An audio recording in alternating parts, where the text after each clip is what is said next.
Welcome to Book Talk. I'm Winston. I like to read good books, and you should too. Today we're talking about an entry from Pocket Quest 2023 DriveThru RPG Game Design Jam, and this one is Mag Space, Magical Girls in Outer Space. Yeah, it's Sailor Moon. You know, that being one of like the only two frames of reference I have for magical girl shows. I'm not well versed in the genre, so some of this is probably slipping by me. But what I do see here is a single die system. You allocate your, you get one die, 4, 6, 8, 10, and 12 to each of your attributes.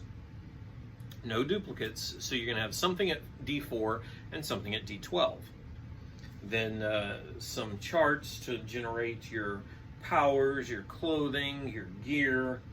A chart full of, once you generate your powers, there's some spells or skills, it calls them, under there, and then instructions on how to custom write your own skills, which is really nice and handy. It would not work if this weren't quite so streamlined, but it is extremely streamlined. And so just writing your own skills works very nicely indeed. So skills for the magical girls, and then we have some opponents. We have monster girls, which is something that magical girls who are lost too far in their pursuit of anima can become. The rules on how to execute tasks in combat. The influence of weather on powers. Some roles for the GM, NPCs that you can add in there, and then items and rewards. I love this stuff. You can get an item or a reward at the end of your adventure, and then the animas that you are supposed to, a list of the animas that you're supposed to be hunting for and recapturing, keeping the animas from the monster girls, which seems to be the premise of this entire thing. You're going to go to a location in space or on a planet or somewhere, hunt through the location for the anima, and you're probably going to have to fight the anima in order to bring it back into control, and you're probably going to have to fight monster girls and stuff along the way, or things possessed by animas. So all the basics are there, very nice, and then it even provides you with some maps. Look at that, a map of Mercury to find out what's going on. This was really intriguing. The hand-drawn style is different. Generators are fairly easy to come by, so this is an artistic choice, and it works for me. The entrance to a hidden area. The residents of Mercury hide away from the sun to survive. Okay, cool. Blocked paths here on the map. Here you find a water store. It seems that all life requires hydration. You're on Mercury. This is the one that said, I officially love this game. A large room for gatherings. Only dogs use it now. Only dogs? Only dogs on Mercury use this now. And there's something there that begs to be explored. Maybe it's a magical girl cultural reference that I don't get. I mean, that's really possible. But whatever it is, it captured my imagination, and that's fantastic.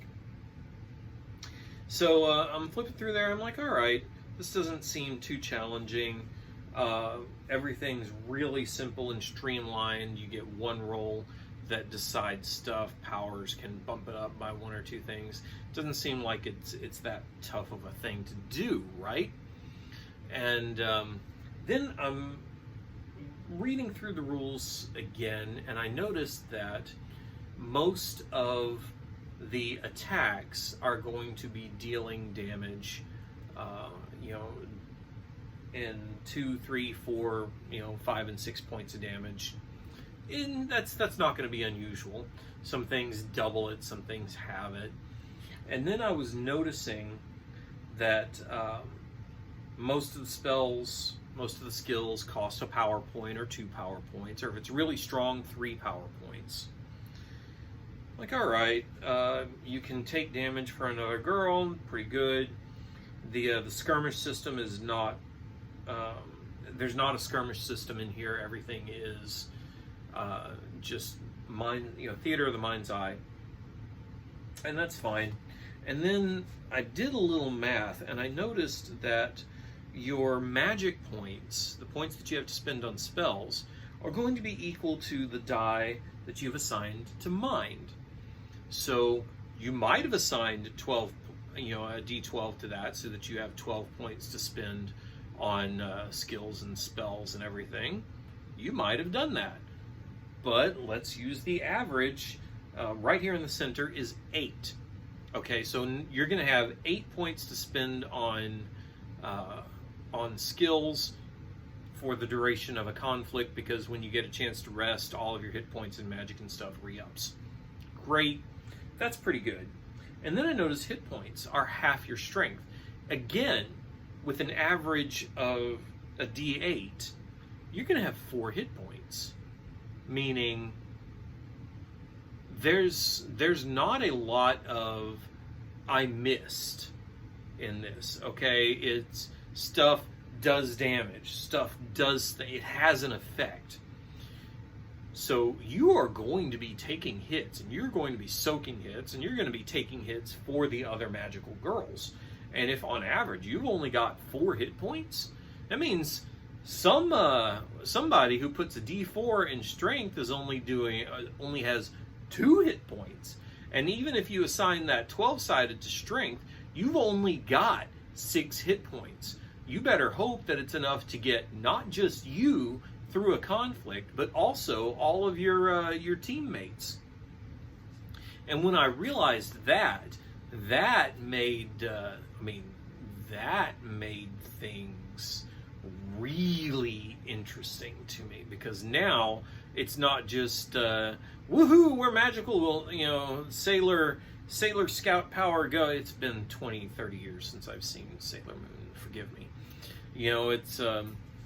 It's not just the sailors waving their wands and going out and doing stuff. You're putting your character at risk every time you encounter an anima or a monster girl. And if you get knocked down to 0, you get reverted back to your normal girl form. You rest for 1 round and then surge back up. You are back into the fight, magical girl, all kitted out with half your hit points. Ooh, that could be scary, because if you are down, if you get knocked down to 0 again, you're done. And that makes everything else really interesting to me, because you're not just flying through space superheroes.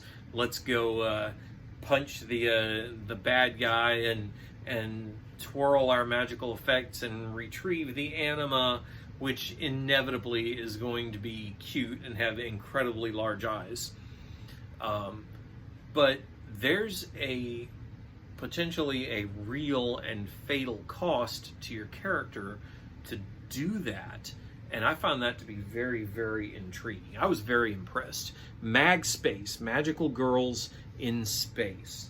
You will, of course, find an affiliate link in the description below. That'll take you to DriveThru RPG, where you can check out my book, Opposing Forces for Fate, or head over to DriveThru Fiction and check out Michael D. Cooper's Starman Saga, or Diane Detzer's Intergalactic League, and my store there on DriveThru Fiction. And, of course, you might want to look at my own entry in Pocket Quest, Scrappers. When you are done with all of that, come on back here, because there is more book talk yet to come.